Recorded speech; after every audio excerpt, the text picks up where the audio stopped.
Hello guys, നമ്മൾ ഇന്ന് തിരുനാൾ കൂടാനായിട്ട് വന്നിരിക്കുന്ന ആലങ്ങാട് എന്ന് പറയുന്ന സ്ഥലത്താണ്. അവിടെ അമലോത്ഭവ മാതാവിന്റെ തിരുനാൾ ആഘോഷിക്കുകയാണ് കേട്ടോ.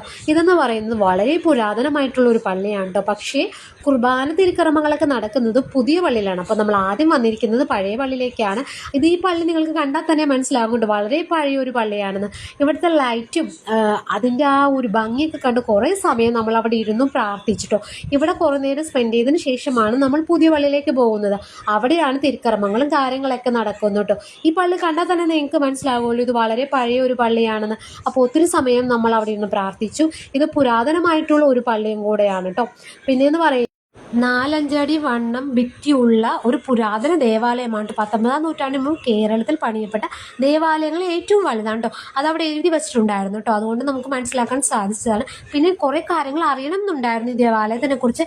പിന്നെ നമ്മുടെ കുർബാനയും കാര്യങ്ങളൊക്കെ നടക്കുന്നതുകൊണ്ട് നമുക്കിതൊന്നും ആരോട് ചോദിച്ച് മനസ്സിലാക്കാൻ സാധിച്ചില്ല കേട്ടോ. ഇനി ഒരു തവണയും കൂടെ അവിടെ പോകണമെന്ന് എനിക്കുണ്ട്. അപ്പോൾ ഇത് പുതിയ പള്ളിയാണ്. ഇവിടെയാണ് നമ്മുടെ പെരുന്നാളോടനുബന്ധിച്ചിട്ടുള്ള കുർബാനയും കാര്യങ്ങളൊക്കെ നടന്നത്. അപ്പോൾ നമ്മൾ കുർബാനയൊക്കെ കുറച്ച് സമയം കൂടിയിട്ടോ. മോനെയും കൊണ്ട് കുർബാനയ്ക്ക് കൂടാന്ന് പറയുന്നത് നടക്കാത്ത കാര്യമാണ്. അപ്പോൾ പ്രദക്ഷിണമൊക്കെ ഇറങ്ങിയതിന് ശേഷം നമ്മൾ പതിവ് പോലെ തന്നെ വെള്ളമൊക്കെ കുടിക്കാൻ ഇറങ്ങി. ഞാനൊരു സ്ട്രോബെറീൻ്റെ വെള്ളമാട്ടോ കഴിച്ചത്. മോൻ അതുപോലെ തന്നെ സ്ട്രോബെറീൻ്റെ ഒരു ഐസ്ക്രീമാണ് കഴിച്ചോട്ടോ. അപ്പോൾ ഇവിടുത്തെ ലൈറ്റും കാര്യങ്ങളൊക്കെ ഭയങ്കരമായിട്ട് ഇഷ്ടപ്പെട്ടു. പിന്നെ പാട്ടൊക്കെ അവിടെ വെച്ചിട്ടുണ്ടായിരുന്നു. അതുകൊണ്ട് തന്നെ മാക്സിമം എൻജോയ് ചെയ്യാൻ സാധിച്ചു.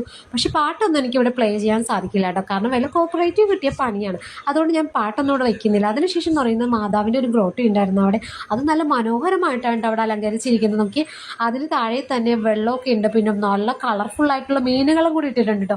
നിവ ബേബി ആണെങ്കിൽ അവിടെ നിന്ന് വരുന്നുണ്ടായില്ല. ഒരു കണക്കിനാണ് ഞാൻ അവനെ അവിടെ നിന്ന് വലിച്ചു കൊണ്ടുപോയിട്ട്. അതിനുശേഷം ഞാനൊരു ഗ്ലാസ് വാങ്ങിച്ചിട്ടോ. എനിക്ക് ഭയങ്കര ഇഷ്ടമാണ്. നമ്മൾ ഒരുപാട് കണ്ണട മേടിച്ചിട്ടുണ്ട്. പക്ഷേ നിവ ബേബി എല്ലാം പൊട്ടിച്ച് കളയുന്ന കൊണ്ടിട്ട് ഒന്നും തന്നെ ഇല്ല. അപ്പം ഞാനും പപ്പയും അത് വെച്ച് നോക്കുകയാണ്. മോന് വേറെ ഒരു ബ്ലാക്ക് കണ്ണട മേടിച്ചു. പക്ഷേ ഇവിടെ വന്നപ്പോഴേക്കും അവൻ അത് വേണ്ട, എൻ്റെ കണ്ണട മതിയും കേട്ടോ. അടിപൊളിയായിട്ടുള്ളൊരു കണ്ണടയാണ് കേട്ടോ. പിന്നെയെന്ന് പറയുന്നത് ഇവിടെ ശിങ്കാരിമേളൊക്കെ ഉണ്ടായിരുന്നു. പപ്പയും മോന് ഭയങ്കര ഡാൻസ് ആയിരുന്നു. എനിക്ക് തുള്ളണം എന്നൊക്കെ ഉണ്ടായിരുന്നു. പക്ഷെ വേണ്ടാന്ന് വെച്ചു. പക്ഷെ അതൊന്നും എനിക്ക് ഡാൻസൊക്കെ അടിപൊളിയായിരുന്നേ. പിന്നെയെന്ന് പറഞ്ഞാൽ പ്രദക്ഷിണം പൊക്കോണ്ടിരിക്കുകയാണ്. അപ്പോൾ അതിൻ്റെ പിറകെ നമ്മളും പോകുന്നുണ്ട്. പ്രദക്ഷിണത്തിനൊന്നും നമ്മൾ നിന്നില്ല. എല്ലാം കണ്ട് കുറച്ച് സമയം അവിടെ നിന്നു. അപ്പോഴേക്കും നമുക്ക് പോകാനുള്ള സമയം ഒരുപാട് ഇരുട്ടിയിട്ടുണ്ടായിരുന്നു കേട്ടോ. അപ്പോൾ ഇന്നത്തെ വീഡിയോ ഇത്രയേ ഉള്ളൂ. അടുത്ത വീഡിയോ ഉടനെ കാണാൻ കേട്ടോ. ബൈ.